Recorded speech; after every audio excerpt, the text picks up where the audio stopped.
Keep yourself in the loop of everything football on the Golden State Media Concepts Football Podcast. The latest news on and off the field, be it college football, Big Ten, SEC, Big 12, Pac-12, ACC to the NFL. We've got you covered. Listen to the Golden State Media Concepts Football Podcast.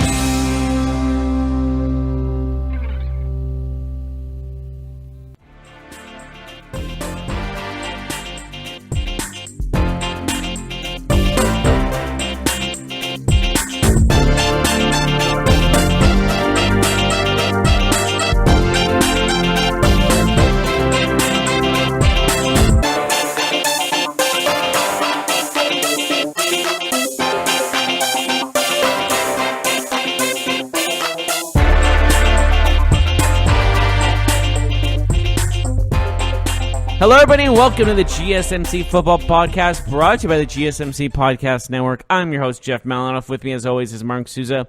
Got a lot to talk about in the world of football today. We have kind of rumors, I would say, about Russell Wilson possibly wanting out of Seattle? Question mark, question mark. We also have the general manager of the Steelers defending Ben Roethlisberger. Me and Mark have plenty to say about that. Also, Landon Collins leaving the Giants in a weird way, and questions about his future, and of course anything else that needs to be talked about we will talk about. But first things first, there are rumors going around that Russell Wilson wants out of Seattle. Well, by one guy, right? There's only one guy that's actually reported this. Yeah. Well, Colin Cowherd said that Russell Wilson may want to leave Seattle and live in New York, which brings speculation that he would be the replacement for Eli Manning. This is due mostly to the fact that he's married. Or Sam Darnold. This is due to the fact that mostly he's married and women just tell you what to do all the time. No, because Sierra is his wife and would reportedly rather live in New York. Well, he did. I don't care what she wants. He can't control what he. I mean, technically he can control, but he's making millions of dollars. I know she's famous too, so she can live there and he can visit her during the time he's not playing football anyways. It doesn't matter. So Colin Cowherd said this, and he said, look, he's heard rumors, and people will deny it, but it's something that's being talked about. I don't know, man. Where do you begin with this? I feel like this is just a bunch of crap. I don't think there's anything to this. I mean, his wife wanting to live in New York, I would say probably true. But him wanting out of Seattle is far from the truth. No way, shape, or form. Also, remember how last week the Giants were reportedly not interested in Kyler Murray because he was too short? Well, isn't Russell Wilson short? Like, that doesn't even make any sense. 5'10", 5'11"? So you don't want the short quarterback, but you want the shortest starting quarterback in the NFL? That doesn't make sense to me. Well, he's won a Super Bowl. I know. It's a short quarterback who hasn't proven anything in the professional level versus a short quarterback who has. But the report was just a philosophical thing that the New York Giants don't want a quarterback who's short, period. It wasn't like we want a short quarterback unless we don't want a short quarterback unless he's a Super Bowl champion. Like it's a team building philosophy. Regardless, Russell Wilson's not going anywhere. I think he's going to be a Seattle Seahawk for life. I don't know why they would let him go. I don't know why he would leave. He's got a massive contract there. There's no reason for him to leave. Unless his wife wants to. I mean, I'm all for a happy wife is a happy life. I get that. Yeah, man. That's only a saying because there's some truth to it, right? Yeah, absolutely. But like they can have a place in New York, and he can visit them when he doesn't play because. But you got to be in Seattle. You got to be where you play for most of the year. I mean, yeah. And you can't just fly back to New York during the week. You know what I mean? Like, I mean, he does have the money for it in theory. But you have the money for it. But you got to practice. I get what you're saying. You got to practice, and it's not like you just should fly back and forth all the time. I mean, like, that's not really healthy. I don't think. They already fly a lot. I'm just trying to think of things that how this could work. But who do you ever think? Who actually believes? I know this? We're going a little off topic here, but do you ever wonder how frequent flying like affects humans. Like I feel like there's gonna be a study out sometime where it's gonna be like, yeah, this actually like lowers your life expectancy because you fly so much. Because it's not really that healthy to and also change time zones. We were not and meant throw to stuff actually. off. Humans were not meant to actually fly. We're not meant to be that We're high also in the not air. supposed to go. We're also. I'm convinced we're not supposed to go in the ocean. I'm convinced by that. We're just not built for that. We don't have webbed feet. We don't have anything that we should be able to So swim we shouldn't be in in the ocean. water at all? I mean, like, within reason. Tell that to Michael Phelps. No, within reason. A swimming pool is different than the ocean, right? Like, the ocean is... We're not You're supposed to afraid be. of the ocean, aren't you? I mean, some people are. I mean, I'm afraid of sharks. I mean, who isn't? You're telling me if you were in a little boat out in the middle of the ocean, you wouldn't be freaked out? If you're not freaked out, then there's something wrong with you. Like, your frontal lobe was probably cut off because you're not feeling it. Let me tell you a story. A couple of years ago, I think, was it last year? No, 2 years ago. I don't like where this I is went to going. Monterey. Okay? Mm-hmm. You ever been to Monterey? I've been to Monterey. Beautiful, right? Yes. If you could live there, who wouldn't want to live there, right? Yeah, if you have the money. Yeah, I was about to say, like, oh, that's a little bit of a hard one. Anyways, Monterey, California. Beautiful. So me and my now wife, then girlfriend, we weren't even engaged yet. We decided that we were going to go to Monterey for a few days. One of the days we were there, we're like, hey, you know what'd be really fun? We should go kayaking. That'd be sick, right? Let's go out in the water. Let's get on some kayaks. Let's get an instructor to take us out. And we did, okay? I don't like where this is Monterey going. Monterey is known for being... It's on the California coast. It's very... There's sharks out there. Like, you know, like that's the thing, right? It's California coast. Anyways. We had a great time. Nothing happened. Nothing of note. You know, nothing touched our boat. We saw some seals. We saw some sea lions. We saw some otters. All that, right? Yeah, and? And then afterwards, we get done. We go to lunch. We're eating and stuff. I pull up my phone, and the first article I see in the news is great whites spotted all across the Monterey Bay, all across the Monterey Bay. And there's visual pictures. There's images from helicopters and airplanes of these sharks like along the coast where we were kayaking, and it honestly freaked me out. Nothing happened when we were out there. I didn't see anything. But just that, like, reading that, it sent, like, chills up your spine, you know? Like because that. who knows? The sharks might have been swimming right underneath you and you had no idea. Oh, they were. Absolutely. I mean, there was, like, it was like a shark here, a shark there. The images were incredible. It was like a shark every, like, 600-700 yards. So it was kind of like the Jaws poster where he's going up and eating the girl. It's like, but you oh, want my a God. kayak. Oh, God. It gives me the chills right now. Or what was that show? What was that movie with the super shark? Sharknado. That's what you're talking about, right? First of all, love that movie just because how bad it is. But I think it's called Deep Blue Sea. Oh yeah. Where the sharks have the mental. There's also a movie called Meg that recently came out about a ginormous shark. I don't know. I know that Sharknado is like the famous one. There's been like 6 of them. But the one you're talking about, Deep Blue Sea with LL Cool J and Samuel L. Jackson. Yeah, so those sharks are like. They have they're smart. They're genetically enhanced. Yeah, they're smart. Meg is also one that actually. Meg is also a movie that actually made an appearance as a super shark or a super duper Anyways, shark. There's been 6 Sharknado movies. We are just on a tangent, aren't we? I know. Let's get back to Russell Wilson. This is more important. Let's get back to Russell Wilson, and I don't think he's leaving Seattle at all. He's not going anywhere. He is Seattle. Like players have left the Seahawks. But he's been the constant. He's the face of that franchise. Richard Sherman's gone. Earl Thomas is on his way out. Cam Chancellor is retired. Michael Bennett left. Marshawn Lynch is gone. Michael Bennett got traded, didn't he? Right. I'm saying that, look, Golden Tate's gone. I'm saying that the one constant is Russell Wilson. Gotcha. Like, they kept him, and everybody else is gone, has moved on with their lives. I don't see this happening. I think it's a bunch of crap. I think Colin Cowherd convinced everybody to talk about this and make this a thing, and it's not a thing. I really just feel that way. Okay. But we'll see. I agree. I just don't think he's going anywhere. I think this is all kind of baloney. Bunch of baloney, huh? And baloney guacamole. All right. Let's move on. Where do you want to move on Until Russell to? Wilson, until we hear more stuff that he actually wants out and not like, his wife likes New York. I don't want to talk about it any further. Was that his only like evidence? His wife likes New York? I believe so. That's like saying like wow. That's he said that he has rumor. This is a rumor in the entertainment world. So like it's not even a football rumor. It's more of a Sierra wants to live in New York because and this so happens to be affecting Russell Wilson and what he wants to do with Seattle. Mm-hmm. Anyways, we got to talk about other drama. Some real drama. The Pittsburgh Steelers. Ugh. What the hell is going on in Pittsburgh? Like, really? What's going on? Because we have players holding out. We have players wanting to be traded. We have, Antonio Brown saying that Big Ben has an owner's mentality and pretty much that it's very difficult to play on his team. And now we have the general manager, Kevin Colbert.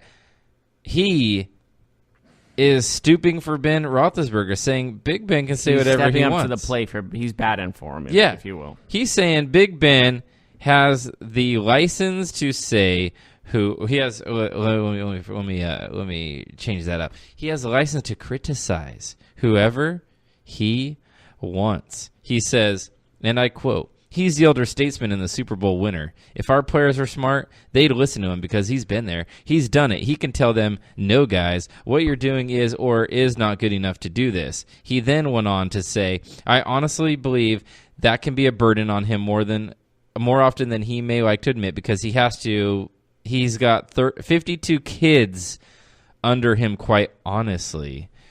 So that is a quote by Kevin Colbert.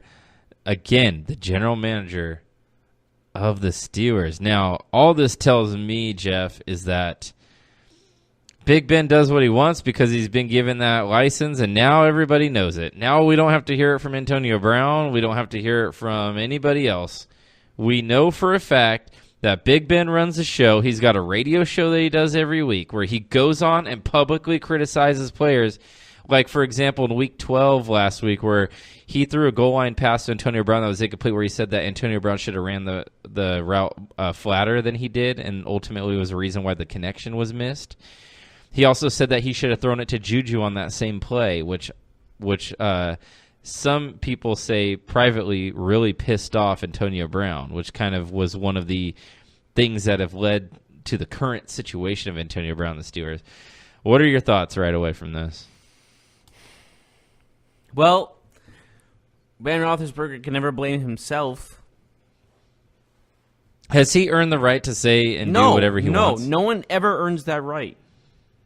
You should never do that because you're putting friction with your own team. Well, now it looks like he's not going to give up that power, right? As a quarterback and the leader, like if your team loses, you should be like I'm the first one that needs to get better. Tom Brady says that. Like he's like, we all need to work on something I need to work on. I didn't look at my passes right. I didn't look at my routes right. I wasn't looking at the game plan right. Yeah, you could say Brady kind of deflates the situation. Oh, my God. We won't get in on that. But the fact that Roethlisberger doesn't blame himself at all and blames nothing but everybody else, and everyone else sucks and he's the best, really disgusts me. You know what's crazy, man? Roethlisberger hasn't been one of the top 5 quarterbacks in a while. Like he hasn't. No, he might have more passing yards, but that's how good his receiving core is. And here's the thing with Big. I could get 5,000 passing yards with that offense. Here's the thing with Big Ben too. The people that will say that he is or that he is still a top 5 quarterback or he was very recently a top 5 quarterback will say one thing, and they'll say this. They'll say he's a Super Bowl champion. He goes to the playoffs every year. Yeah, he's a Super Bowl champion. He's always in the playoffs. He shows up in big games. That's what they will say, right? Big Ben has not been a top 5 quarterback in quite some time. Le'Veon Bell and Antonio Brown have been top 5 at their position for a long time. You can arguably say they were number 1 at absolutely. Points. For a long time. You can never say, I don't think at any point in Ben Roethlisberger's career would you say he was number 1. Maybe for a minute. Like maybe a hot minute. Yeah, maybe like, look, I don't remember. Because he's maybe in his prime. He's in the era of Peyton Manning, Tom Brady, and like that. Patrick Mahomes taking up everyone and blowing everyone out of the water. Yeah, he's in the same era as Drew Brees, Aaron Rodgers, Tom Brady, Peyton Manning. He's never been the number 1 quarterback. Considered the greatest at their position of all time. No way in shape or form is this guy going to be your No, leader. it doesn't He's not mean a he leader. He's arrogant. He's cocky. When he says like follow me and calling the GM, calling the other players kids, you're making them want to leave the team. You're hurting the team. He's really making it worse, isn't he? Like he's like, oh, look at that fire over there. I'm going to add 10 gallons of gasoline to it and see what happens. It's like the kid on the playground who like he screws up, like maybe he bullied the other kids or like he's something, and instead of like the parent or the teacher like reprimanding the kid, it's like, yeah, well, those other kids deserved it. Yeah, you know, that's a perfect example. This guy is the general manager. Just made this the worst situation possible because now a lot of guys, I don't blame half the team asking for their release right now. God, and you know what, man? Sometimes it's you know that saying, we all know the saying, but it's something like it's better to say nothing. It's better to say nothing at all than to say something mean. No, the quote is like, it's better to not open your mouth than to open it and confirm that to everyone that you're an idiot. Oh, like no. You know? It's better to make people not say anything and people think you're an idiot than speak and remove all doubt. And confirm and remove all doubt. Yeah, that's what it is. You're right. You're absolutely right. So it's kind of like that, right? Like even if their general manager thought this, he shouldn't have said it. Like, what are you telling potential free agents? Come play for the Steelers so you can be Ben Roethlisberger's puppy dog, basically. Yeah, I was going to say a harsher word. I knew what you were going to say. I had to stop you. Ben Roethlisberger's well, that's your last show. You female dog. Yeah. I can say that, right? Yeah. Basically.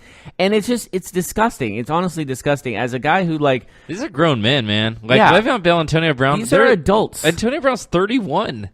Like, he's not a kid. And he's the best... arguably top three. I don't think it's arguably. It's almost guaranteed he's a top 3 player in his position. And I'll say this, man. Like, look, say what you want about Antonio Brown. Say he's got a bad attitude. I'm not going to sit here and say that you're wrong or anyone's wrong for saying that. If somebody's like, you know what, I don't like his antics on social media, I'm not going to argue with you. But this is what I will say. I am happy that Big Ben is final, or people's heads are now looking, their eyes are now focused. Oh, maybe it's not Antonio Brown or Le'Veon Bell. Maybe the problem starts with, I don't know, this quote-unquote leader of our team. This guy's been getting a pass his entire career. He's had off-the-field issues. He's had issues that if other quarterbacks, maybe non-quarterbacks had, they wouldn't be in the NFL. Let's be honest. Being accused for rape twice in today's world, being accused of it is almost as bad as actually doing the crime. And people forgot it just like that. Yeah, it's actually it's mind-boggling to me how this has all been swept under the rug. Really, like, has he ever been?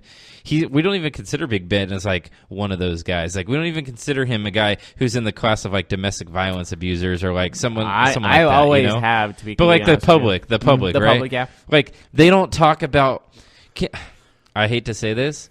And I don't like this quarterback much. Like, I mean, I'm not a hater of him, but he is somebody that I don't really care for. I just don't like him as a person. And you know this, too. You know I'm not a big fan of Cam Newton, okay? Like, you know that. I'm not, because I don't particularly like his style of play. I don't think it's conducive. On the football field. Yes, I nothing to do with him as a person. I think he's a good guy. Like, nothing to do with him as a person. But I don't think his style of football is conducive to winning long term. However, that makes me a little bit biased against Cam Newton. But I will say this. If Cam Newton had 2 rape accusations, this dude would not be in the NFL. Yeah. And I'm saying that right now. And like, he does a ton like, pretty matter-of-factly, because the dude got kicked out in college for, being stupid, stealing some laptops. He did some dumb stuff. He recovered from it. He hasn't, for all we know, Cam Newton has been a model citizen since. And it looks like his influence on little kids, that's a huge thing. He's been an ambassador of the sport. He's been a role model, relatively a stand-up guy, right? Mm-hmm. Like from what we know. To the public, absolutely. But if Cam Newton had these accusations, or he would not be in the NFL maybe right now. and I know I'm picking one quarterback, he would be not playing starting quarterback. You in just the NFL. picked one that doesn't have a Super Bowl ring. I just picked one. I just picked a player that nobody would accuse me of being a fanboy of, because people will say, if anything, that I don't like Cam Newton, that I'm too harsh on him, which is fair. Like, I am harsh on him. That's a fair criticism of me to be a little bit harsh of Cam Newton. It really is. But and it's not just him. I'm just using him as an example. He could not carry that criticism and be in the NFL. But for some reason, Big Ben gets a pass for these things. Because the Steelers are so forgiving when it comes to just winning. They do whatever it takes to win. And with this quarterback, they've just fallen in love with this guy where he can literally do no wrong. And when he does do wrong, they just turn a blind eye to it. Well, one thing we do know for sure is that the Steelers will not be using the franchise or the transition tag on Le'Veon Bell. And if it is true about Antonio Brown having the meeting with Rooney and, they parted ways. It sounds like they're... Yeah, and they parted ways with, we're going to, trade you or you're going to get traded. There's a good chance that it's going to be Ben with a bunch of guys who aren't going to stand up to him. And that is wrong because everyone should stand up to him. Because this is getting to a point where it's getting ridiculous. Because he should not be getting these privileges. No, well, first of all, no one should be getting these kind of privileges. I think it's foul, man, to, when we talk about fair or foul, a quarterback going on a radio show weekly and just, talk about the game. Talk about the game. Be like, you know what? We lost to the Bengals last week because... they had an intensity that we couldn't match, but to throw your teammates under the bus, or to even if it's right, you know what I'm saying, Jeff?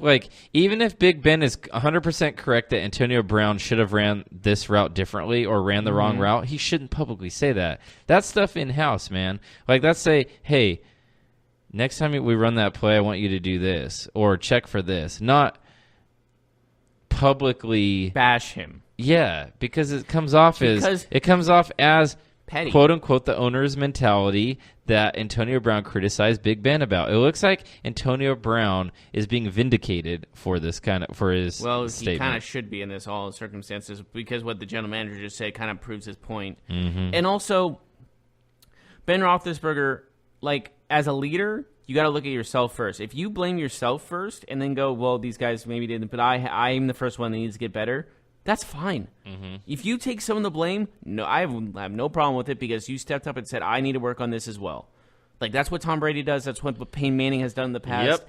But has he ever blamed himself? I don't recall. That's bad.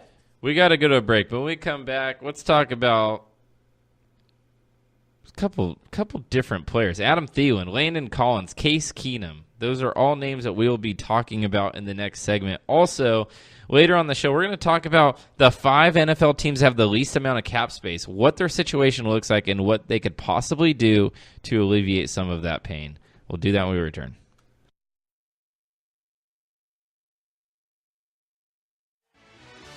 Are you looking for help for your fantasy football team? Check out the GSMC Fantasy Football Podcast. Get today's best advice on who to start, who to sit, even who you should draft. From sleeper picks to red-hot lineups, they got it all covered for you. That's gsmcpodcast.com/fantasy-football-podcast. We'll cover traditional leagues, dynasty, PPR, even IDP leagues. When you need fantasy help, there's just one show to hit up. Don't forget to like them on Facebook and follow them on Twitter. Visit gsmcpodcast.com for more info.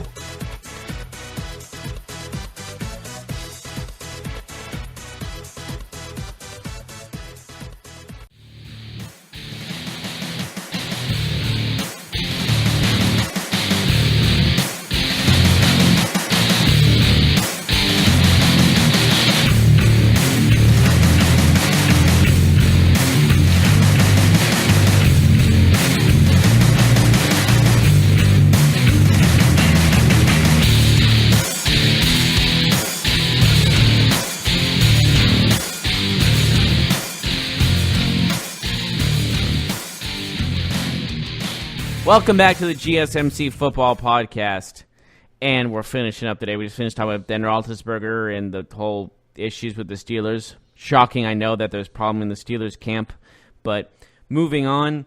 Did you want to do next? Did you want to do the salary cap? Adam Thielen. Adam Thielen. Okay. Adam Thielen, it sounds like he is looking to renegotiate his contract with the Vikings. He signed a 4-year deal 2 years ago, but since then he's been a Pro Bowler twice. He kind of been on a roll with that 100 receiving yards in he's set to earn $8 million next year, but he just had a season of 113 catches, 1,300 yards, 9 touchdowns, and He believes that he has outplayed his current contract, which I don't disagree with. I don't disagree with at all. yeah. He's right. So last year, Stephon Diggs had a contract deal, 5 years, $72 million with a $15 million bonus.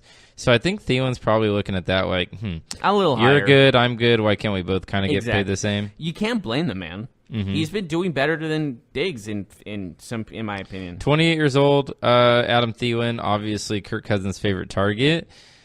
Yeah, but it sounds like at least his agent, Adam Thielen's agent, Blake Baratz, he says that the receiver is not the type of player that would hold out. But I don't know if you should say that if you're trying to renegotiate your client's contract. Yeah, because then you can get easily pushed over. Well, we know you're not holding out, so no, we're not going to. Exactly. He's pushed over then. But I think he was like more along the lines, he's an easy guy to work with. I think that's what he was trying to make a point on. Here's the big problem, though, Jeff. What's the big problem, Mark? The Vikings have the third least salary cap space of any team in the NFL. They did kind of spend $84 million all guaranteed on a quarterback. They currently have $7 million of cap space. That's it? I guess so. He can only get a $7 million raise in theory, correct? But I guess if he's on the team, he can get more. Mm-hmm. Is that how that works? It's always kind of finicky. Well, it's just one of those things where he deserves it, but it might not be the best year for him for the Vikings to do this, right? The Vikings are not the only team, but we'll talk about the 5 teams that are really kind of tied up when it comes to salary cap. Now, these are their key free agents: Anthony Barr, Sheldon Richardson, Latavius Murray, Nick Easton, and kicker Dan Bailey. They could make a little bit of room if they do something with Riley Reif, their left tackle, making $12 million next year. They might be able to restructure his deal. They might be able to trade him. I don't know. Xavier Rhodes, cornerback, very good player for them, also taking up $13 million next year. Maybe he is on the trade block. He didn't have the best season last year, did he? Kind of disappointing. He overall. was injured, yeah. But yes, he's. Well, I mean, yeah. Regardless. Yeah, he had a injury-filled season, but they do have young corners. That's something to worry about. They got Trey Waynes, Mike Hughes, Holton Hill, and Mackenzie Alexander at that position. Everson Griffin, Andrew Sendejo, these are guys that may or may not be released to create some cap space, but they could create, 15, 20, maybe even more million in cap space, but it might not be the best time for Adam Thielen to get his new contract. Yeah, they are kind of short on cash at the moment. I mean, only $7 million. Let me talk to you about another team that's short on cash. The New Orleans Saints. They have $7.6 million. These are their key free agents: Teddy Bridgewater, Mark Ingram, defensive end Alex Okafor, kicker Will Lutz, tight end Benjamin Watson, who's retiring. That's it. Everybody else on the Saints is tied up, so I'll say this: $7 million. Obviously not keeping Mark Ingram, right? I think he's a foregone and Teddy conclusion. Bridgewater thing is gone too. Yeah. They'll keep their kicker because they can afford that. But other than that, it's going to be hard to keep the rest of them, don't you think? So get this. Drew Brees will count $33 million against the cap this year. Ouch. Plus another $10 million in dead money since the Saints have spent years pushing his cap costs into the future. So they're going to have to pay the piper. They're going to have to pay the piper. Well, the thing is, I think they were thinking about, I think this is obvious, though, but I think it was like, we thought we would win a Super Bowl by now. Well, understandably so. They've been a great team, but now they're kind of in trouble. Yeah. So maybe there's other players that they can restructure, but that's a team that at this moment in time is a little hamstrung when it comes to what they can do free agent-wise. And I think Mark Ingram is pretty much a lock to not be a Saint next year, wouldn't you say? Like 90% chance. Somebody's going to pay him. You can even say 95. I think he'd be a really good fit in Oakland because they have the money, and he's like an old-school running back, and Gruden likes that. Yeah, power back, you mean? And he can catch the ball. Like, he was overshadowed by Alvin Kamara in terms of catching the ball, but Ingram's a very good pass-receiving back. You know who is actually a pretty good fit is Pittsburgh. Yeah, possibly. But then in Pittsburgh, it would be a split backfield again. But he's still maybe he wants to be the guy. Maybe he wants to be the guy. But I'm just trying to think of who likes power backs, and Steelers are a power back kind of team, and maybe another team that I think might be a good fit for him. What about the Bucks, man? They don't have a running back at all. I was thinking about the Bucks. I mean, they paying Barber, right? Yeah, and he's pretty trash, right? I mean, he's all right. If we're listing the best starting running backs in the NFL, is he not the worst one?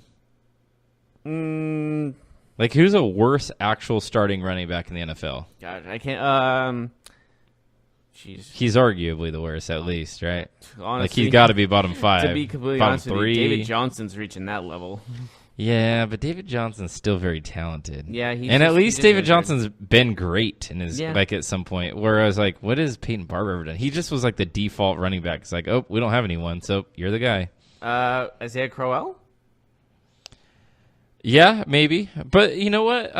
The Jets kind of have that duo, Powell and Crowell. So, yes, if it's just Crowell. But even Crowell's had a couple big games in his career. What about has just Peyton Powell, Barber then? ever had a big game? Like, has he ever had a game where you're like, wow? I think he had like a 100-yard game here and there. Isn't that funny to say as that? As we're saying this, I'm starting to agree with you. Isn't that funny? Like, I think he once had a... Well, I'm just trying to be the devil's advocate here, trying to see the other side of the spectrum, but I think you're right. I mean, there's other landing spots. The Jets. You just said the Jets. Maybe that's a Mark Ingram destination. That's not a bad place for him. We know the Jets are going to be active in free agency. Well, they supposedly are going to be pushing for Le'Veon Bell, but they might not be. There's rumors going back and forth of them pushing for him or backing out on pushing him, but it seems like they're going to point at Le'Veon Bell, but I don't know.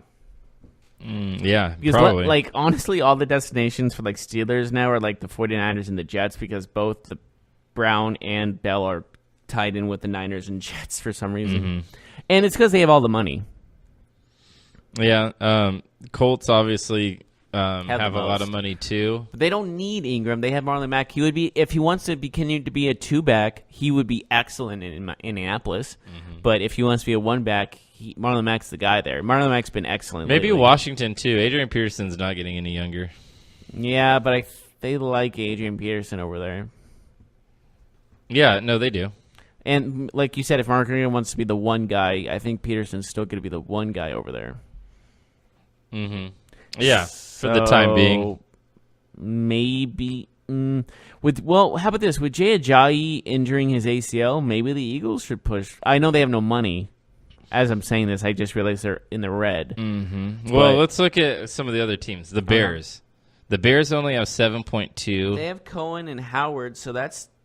They have a steady. Well, I'm not talking about running back. I'm just saying cap space. Okay. $7.2 million. Really, only they don't really have a big name player that's a free agent. Adrian Amos, their safety. He's been a good player for them. And of course, but he's their biggest name. Yeah, and of course, the reason they are low on the cap is because of Khalil Mack's contract. Yeah.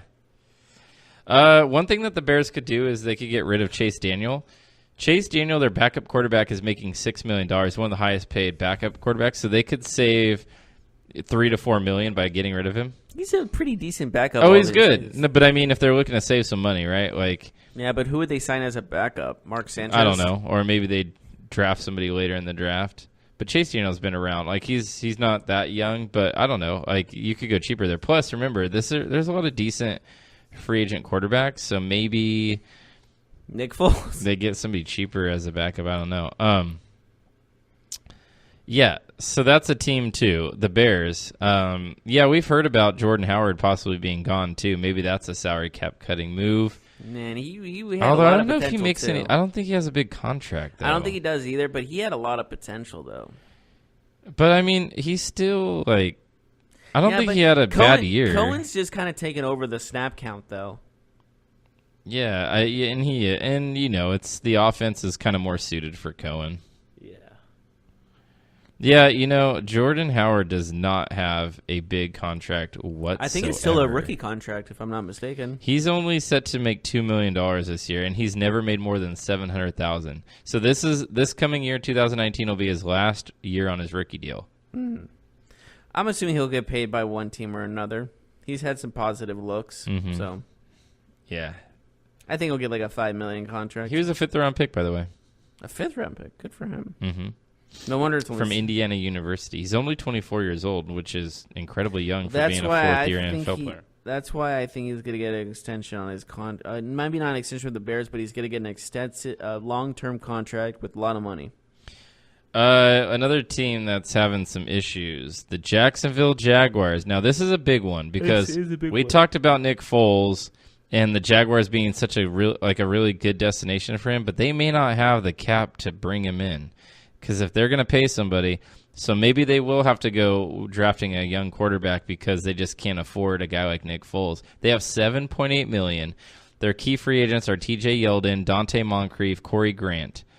They do have some players that are interesting that they can get rid of. Malik Jackson is a defensive tackle who makes a ton of money, makes over $10 million a year, which is a ton. He's been a great defensive tackle in his career, but that is a very high rate. Tashawn Gibson, their safety, they could save money there. They could save them $7 million. Releasing Blake Bortles, which I think will happen for sure. Here's the problem. If they release Blake Bortles, which they will, they're going to be stuck with $16 million in dead money this year. And then they'd be stuck with $12 million because they just signed him. So there's no way they can trade him either. So they're stuck. Yeah, they could trade him, but they're going to have to convince somebody to take that contract. That's what I meant. There's no way someone's going to take up that contract on a trade. That's what I was implying. So they might have to make some other moves. Maybe AJ Bouye has been really good, but again, he makes a lot. His salary cap hit is about $15 million this year. This year is a big one on his contract where it has actually his price for raises. So, yeah, man, that's a team that's going to have to make some decisions. But, hey, we got to talk about the team that's by far in the worst place. That's the Eagles. They are currently over the cap by $22 million. That is $30 million more than the second worst team on this list, the Jaguars. $22 million over. Now, obviously, they have to trade Nick Foles.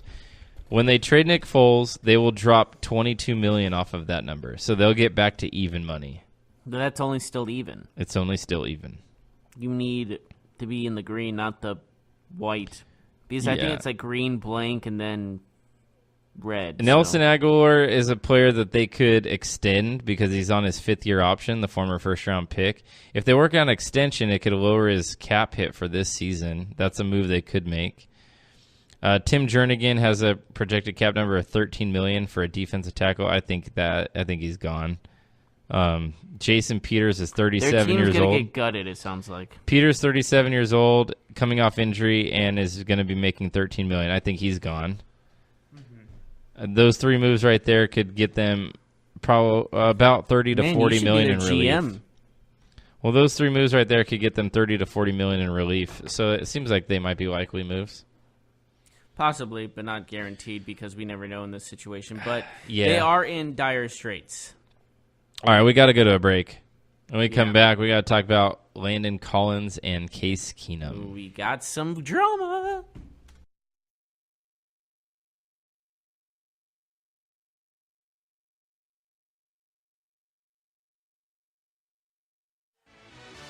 Check out the show that's built on the MMA. From the UFC to Extreme Cage Fighting, they got the fights covered. Check out the GSMC MMA podcast. Get the latest news on past or upcoming fights. Join us as we talk to and about some of the biggest names in the MMA, past, present, and future. When it's the fight game, there's just one show to check out. GSMCpodcast.com/MMA-podcast. Don't forget to like them on Facebook and follow them on Twitter. Visit GSMCpodcast.com for more info.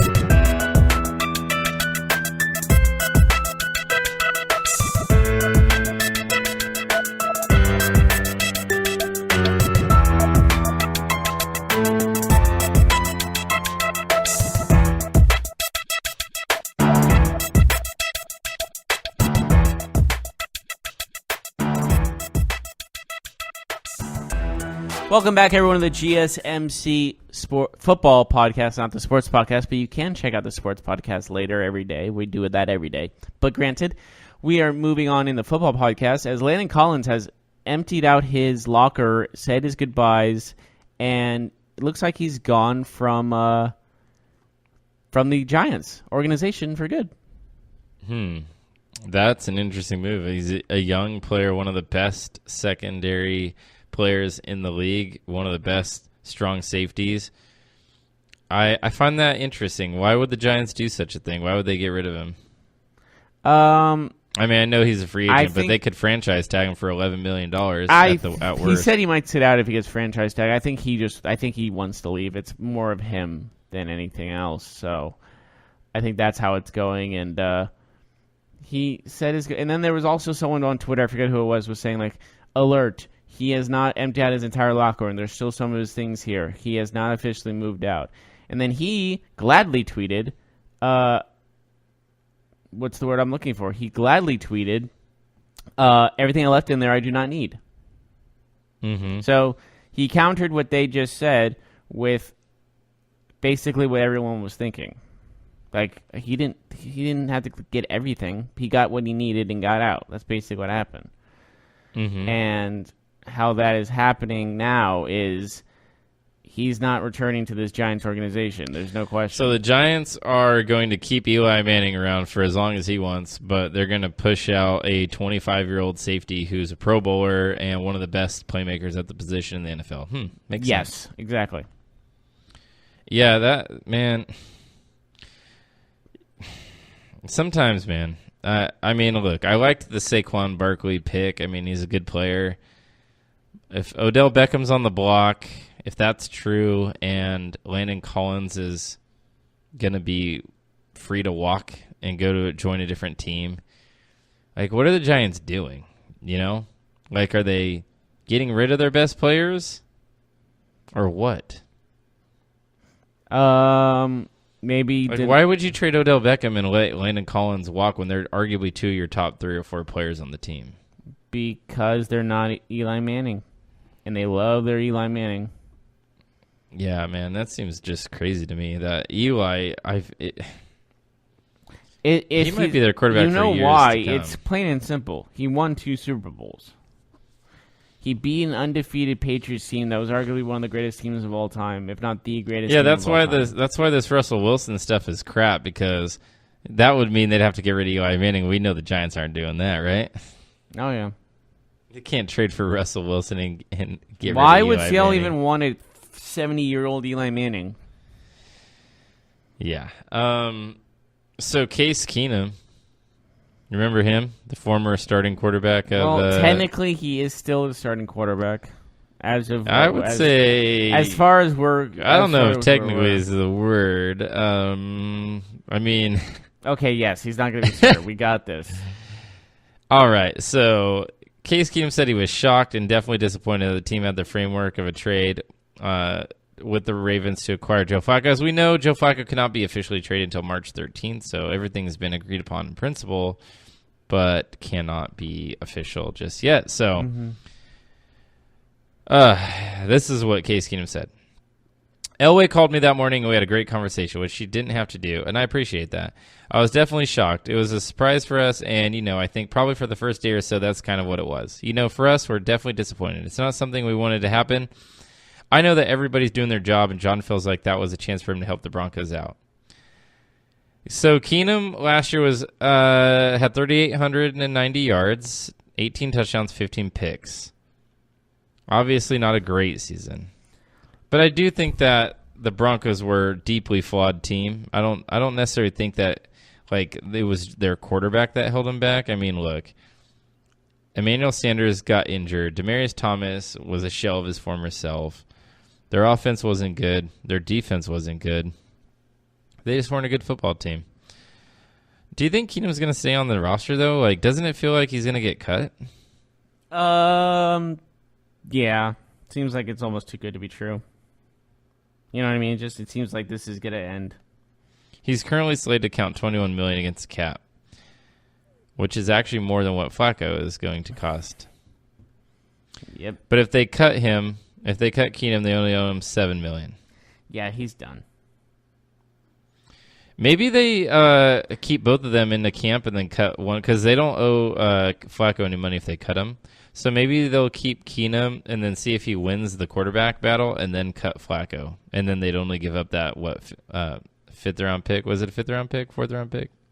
Something like that. I mean, it seems kind of silly, but it actually doesn't. It makes a little bit of sense. Like, bring in 2 guys and maybe we'll figure out who's our quarterback for next year. I don't know. Yeah. Yeah, that's what I got to say about that. So the Jaguars named Dom Capers their senior defensive assistant. Former defensive coordinator. What do you think about that move? Sure. I mean, it's whatever to me, personally. Mm-hmm. Nothing too huge. Yeah, I mean, look, he's a legend in this game, so we'll see. Cardinals adding Charles Clay to their team on a 1-year deal, tight end. He's 30 years old, but he was let go by the Buffalo Bills. I mean, whatever. He's just a guy, right? Yeah. No disrespect. There's a lot of disrespect. I'm just speaking the truth. Whatever. Yeah. Anyways, I think that's all I got for football, man. All right. Thank you for. I think that's everything. Yeah. Thank you for joining us, everybody. This was Mark's last show. Yeah. For sports I for won't football. be here anymore. It will just be me. Mm-hmm. Hey, I'm Jeff. I'm also Jeff. Yeah. Nothing but Jeff. It's only gonna be Jeff. So until he has a counterpart, Which I will probably get in the coming weeks. So we will see how that goes. But it's been a pleasure working with you, Mark. All right. Yeah, you too, man. Yep. And as always, I'm Jeff Malinoff. That was Mark Souza. We'll see you next time. You've been listening to the Golden State Media Concepts Football Podcast, part of the Golden State Media Concepts Podcast Network. You can find this show and others like it at www.gsmcpodcast.com. Download our podcast on iTunes, Stitcher, SoundCloud, and Google Play. Just type in GSMC to find all the shows from the Golden State Media Concepts Podcast Network, from movies to music, from sports to entertainment, and even weird news. You can also follow us on Twitter and on Facebook. Thank you, and we hope you have enjoyed today's program.